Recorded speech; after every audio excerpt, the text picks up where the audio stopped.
고요한 마을, 모두가 숨죽인 채 그녀를 엿봤습니다. 매일 밤 낡은 거울 앞에서 흐느끼던 아름다운 여인, 서연. 마을 사람들은 그녀가 잃은 사랑을 애도한다고 믿었죠. 하지만 서연의 슬픔은 그리움 때문이 아니었습니다. 거울 속에 비친 건 그녀의 얼굴이 아니었으니까요. 이것은 훨씬 더 깊고 잔혹한 그림자에 대한 이야기입니다.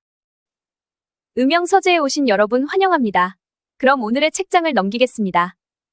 고요한 산골 마을에 신비로운 아름다움을 지닌 여인 서연이 살았다. 그녀의 존재는 마을의 고요를 깨뜨리지 않으면서도 언제나 조용한 파문을 일으켰다. 서연은 매일 밤 어둠이 깔리면 낡은 녹거울 앞에 앉아 나지막이 흐느꼈다. 마을 사람들은 그녀의 슬픔을 두고 갖가지 이야기를 지어냈다. 어떤 이들은 그녀가 멀리 떠난 연인을 그리워하며 애도한다고 말했다. 또 다른 이들은 그녀의 삶에 저주가 내려 비극적인 운명만이 거울에 비친다고 수군거렸다. 서연의 눈빛은 언제나 깊은 슬픔을 담고 있었다. 그녀는 결코 마을 사람들과 깊은 대화를 나누지 않았고 그저 자신만의 세계에 갇혀 지내는 듯 보였다. 매일 밤 거울 앞에서 그녀는 길고 검은 머리칼을 쓸어 넘기며 한참을 말없이 응시했다. 그녀의 손가락은 때때로 거울 표면을 스치듯 만졌다. 마치 거울 속에 담긴 어떤 형상을 더듬어 찾는 것처럼 보였다. 흐느낌은 거의 소리에 가까웠지만 그 울림은 마을 전체에 묘한 기운을 드리웠다. 마을 어귀에 새로 터를 잡은 젊은 화가가 있었다. 그는 세상의 모든 아름다움과 슬픔을 화폭에 담는 것을 삶의 목표로 삼았다. 소문을 통해 서연의 이야기를 들은 화가는 깊은 호기심을 느꼈다. 그는 서연의 신비로운 아름다움과 끊이지 않는 슬픔에 매혹되었다. 그녀의 모습은 그에게 영감을 주었다. 화가는 몰래 서연의 집 주변을 맴돌며 그녀의 모습을 스케치하기 시작했다. 화가는 서연이 잃어버린 사랑에 갇혀 슬퍼하거나 혹은 사라져가는 자신의 아름다움에 비탄하는 것이리라 짐작했다.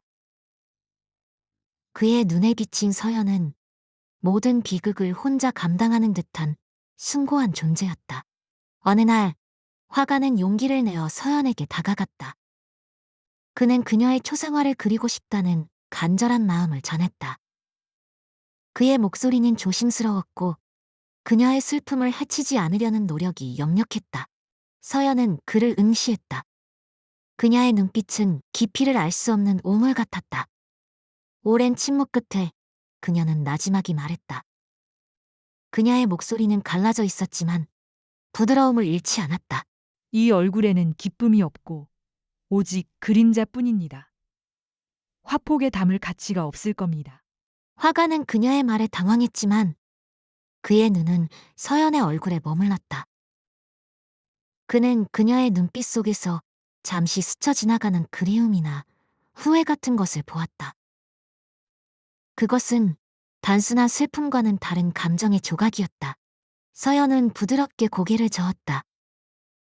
그녀의 거절은 단호했지만 어딘가 체념한 듯한 기색이 역력했다. 화가는 더 이상 강요할 수 없었다. 그는 아쉬움을 뒤로한 채 물러섰다. 그러나 화가는 포기하지 않았다.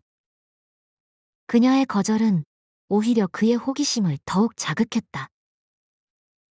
그는 서연의 슬픔 뒤에 숨겨진 진실이 무엇인지 알고 싶었다. 그는 계속해서 멀리서 그녀를 관찰했다. 어느 날 밤, 화가는 서연이 거울을 바라보는 모습을 다시 보게 되었다. 그녀는 여느 때와 다름없이 낡은 녹거울 앞에 앉아 있었다. 그러나 화가는 평소와 다른 것을 발견했다.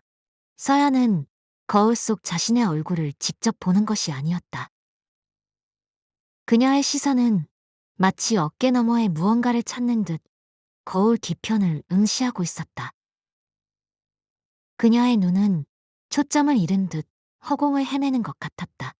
화가는 숨을 쥐갔다. 그는 그녀의 행동 하나하나를 놓치지 않으려 애썼다. 서연은 천천히 손을 들어 거울 표면을 가져갔다. 그녀의 손가락은 무언가 희미한 윤곽을 부드럽게 따라 그렸다. 그 윤곽은 너무나 희미해서 화가의 눈에는 제대로 보이지 않았다. 하지만 서연의 손길은 더없이 조심스러웠고 애틋함마저 느껴졌다.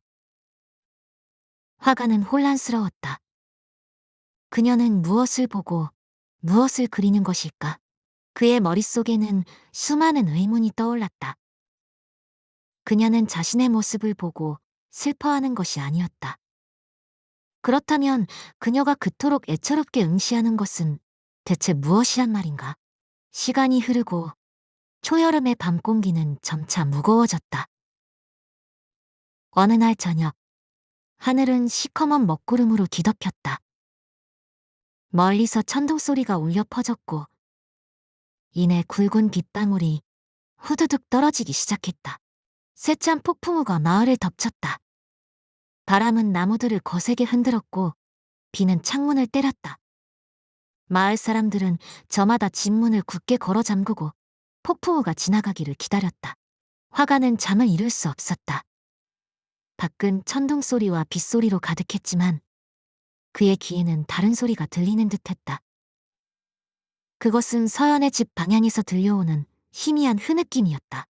평소의 나지막한 흐느낌과는 달랐다. 이번에는 훨씬 더 깊고 절기에 가까운 통곡 소리였다. 화가는 불안한 예감에 사로잡혔다. 그는 망설이다가 결국 몸을 일으켰다. 폭풍우를 뚫고 서연의 집으로 향했다. 발걸음은 무거웠고 그의 심장은 격렬하게 요동쳤다. 비바람 속에서 통곡 소리는 더욱 선명하게 들려왔다. 문틈으로 희미한 불빛이 새어나왔다. 화가는 조심스럽게 문틈으로 시선을 보냈다. 낡은 방 안은 어둠에 잠겨 있었고 오직 거울 앞에 작은 등불만이 희미하게 빛나고 있었다. 서연은 바닥에 쥐저앉아 있었다. 그녀의 품에는 낡고 작아 보이는 한복이 안겨 있었다. 아이의 한복이었다. 서연은 그 한복을 마치 소중한 보물처럼 끌어안고 흐느끼고 있었다. 그녀의 눈물은 끊임없이 흘러내렸다. 그녀의 얼굴은 고통으로 일그러져 있었다. 그녀는 한복을 품에 안은 채 거울을 응시했다. 화가는 그녀의 시선을 따라 거울을 보았다. 그리고 그 순간 그의 심장은 멎는 듯했다. 거울 속에는 서연의 어깨 뒤로 작고 희미한 아이의 형상이 서 있었다. 그 형상은 너무나도 옅어서 마치 환영 같았지만 분명히 존재했다. 아이의 얼굴은 슬픔에 잠겨 있었다. 그 아이의 형상은 서연의 슬픔을 그대로 비추는 듯했다. 아니, 서연의 슬픔이 그 아이의 슬픔에서 비롯된 것 같았다. 아이는 희미한 미소를 띠고 있는 듯도 혹은 서연을 원망하는 듯도 보였다. 서연은 거울 속 아이의 형상을 향해 손을 뻗었다. 마치 닿을 수 없는 것을 잡으려는 듯 그녀의 손가락은 거울 표면을 허우적거렸다. 그녀의 입술은 무언가 중얼거리고 있었다. 화가는 그녀의 중얼거림을 똑똑히 들을 수 없었지만 그 속에는 용서를 구하는 간절함과 깊은 후회가 담겨 있는 듯했다. 그의 뇌리에는 그녀가 말했던 그림자라는 단어가 번개처럼 스쳐 지나갔다. 그것은 단순한 슬픔의 비유가 아니었다. 그녀는 정말로 그림자를 보고 있었다. 자신이 만들어낸 혹은 자신이 외면했던 어떤 존재의 그림자를 말이다. 다음 날 아침, 폭풍우가 지나간 마을은 언제 그랬냐는 듯 고요했다. 화가는 밤새 잠 못 이루고 자신의 방에 앉아 있었다. 그의 마음속에서는 충격적인 진실이 퍼즐처럼 맞춰지고 있었다. 그는 문득 오래전 마을에서 떠돌던 어둡고 잊혀진 소문을 떠올렸다.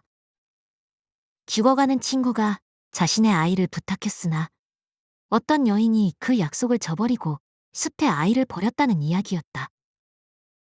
그 아이는 결국 숲에서 홀로 죽어갔다고 했다. 화가는 서연이 잃은 연인을 애도하는 것이 아니었음을 깨달았다. 그녀의 슬픔은 자신이 배신한 아이에 대한 영원히 지울 수 없는 죄책감과 회한 때문이었다. 거울은 그녀 자신을 비추는 것이 아니었다. 그것은 자신이 죽게 한 영혼의 형상을 볼 수 있다는 전설 속의 저주받은 거울이었던 것이다. 서연은 매일 밤 그 아이의 비난하고 슬퍼하는 얼굴을 거울 뒤편에서 보며 용서를 구했던 것이다. 마을 사람들은 한때 그녀를 비극적인 미인으로 동정했다. 하지만 이제 화가의 눈에는 그녀의 아름다움이 내면의 고통을 가리는 잔혹한 가면처럼 보였다. 그녀의 미소조차도 공허해 보였다. 진실을 알게 된 화가의 마음은 산산조각이 났다. 그가 동경했던 숭고한 슬픔은 이기적인 두려움과 비겁함이 만들어낸 고통스러운 회한이었다. 그는 더 이상 그녀의 초상화를 그릴 수 없었다. 그날 이후 서연은 여전히 매일 밤 거울 앞에 앉아 있었다. 그녀의 흐느낌은 예전처럼 나지막했지만 그 속에는 누구도 감히 들여다볼 수 없는 심연의 고통이 스며들어 있었다. 마을 사람들은 여전히 그녀를 보며 수군거렸다. 어떤 이는 그녀의 연민을, 어떤 이는 그녀의 저주받은 삶을 이야기했다. 하지만 그 누구도 그녀가 매일 밤 거울 속에서 마주하는 진짜 그림자가 무엇인지 알지 못했다. 오직 화가만이 그 진실의 무게를 짊어진 채 살아갔다. 그는 서연의 아름다움이 이제는 영원히 지워지지 않는 죄책감의 굴레가 되었음을 알았다. 그녀의 고통은 끝없이 이어질 터였다. 그리고 낡은 녹거울은 오늘도 서연의 집에서 희미하게 빛나고 있었다. 그 거울 속에서는 한 여인의 고통과 한 아이의 그림자가 영원히 함께 머물러 있을 터였다. 시간이 흐르고 계절이 바뀌었다. 마을의 풍경은 변했지만 서연의 집에서 들려오는 흐느낌은 변함이 없었다. 그녀는 여전히 밤마다 거울을 응시했고 그 속에서 무엇을 보는지 아무도 알지 못했다. 어떤 밤에는 바람 소리에 섞여 작은 아이의 울음소리가 들리는 듯도 했다. 그 소리는 희미했지만 마을 사람들의 마음에 깊은 여운을 남겼다. 그것은 서연의 슬픔처럼 오래도록 마을에 머물렀다.